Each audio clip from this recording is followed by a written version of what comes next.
From KETK, you're watching East Texas Live at 3.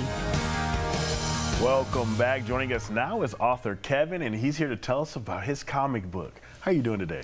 I am scared to death. I have been working on this for a long time. I've had this idea in my head for about 4 years, and I'm starting my marketing campaign, and you're helping kick that off.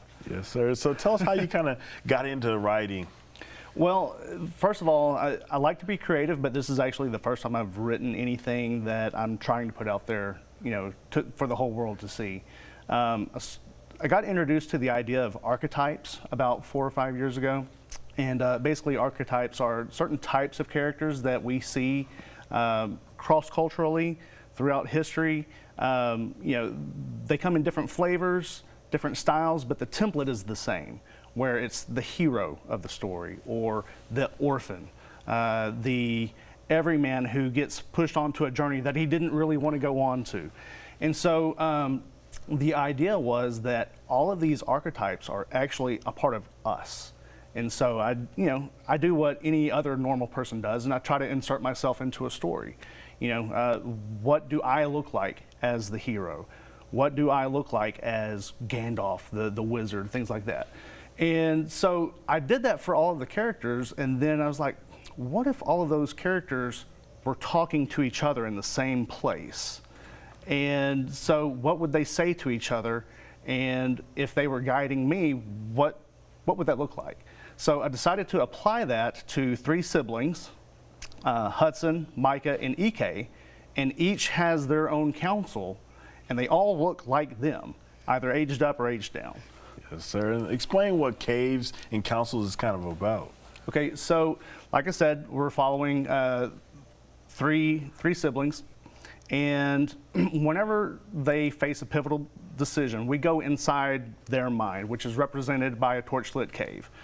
And like for Hudson, we see Hudson as the hero. We see him as the magician. We see him as the explorer, as the rebel.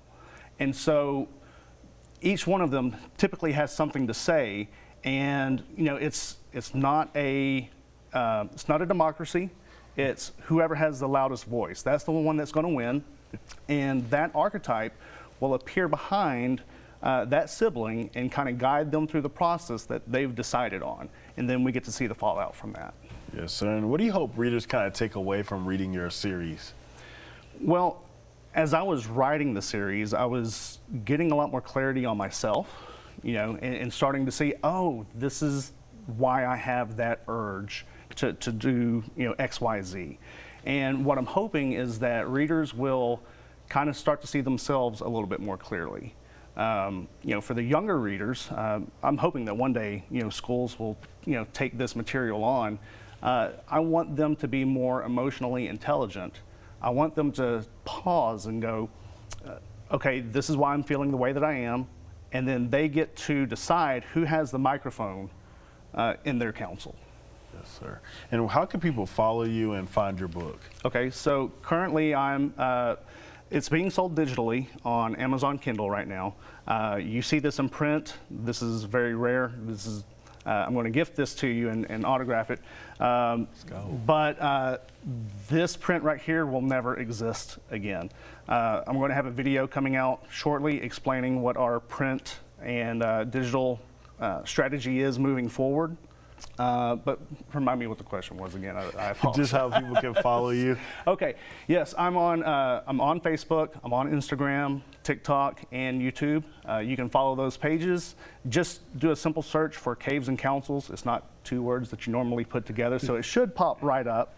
Yeah, I would love to hear from everyone and get their see what they think their favorite council member is going to be. Yeah. And just how excited are you, and what's your favorite part about doing something like this? Well, this right here is pretty exciting. My inner explorer is having the time of his life, because explorers want to see what's beyond their horizon and what new things are there to see and learn, and this right here is that for that council person within me, yes, for that explorer within me. Yes, sir. Well, thank you so much for coming in. And thank you so much. Yes, sir. If I could, I'd like to go ahead and autograph this for you. Okay. This is the first time I've autographed a comic book. Normally I'm autographing bills. That's not nearly as fun. So. Yes, sir. For more information, go to the website right there on your screen.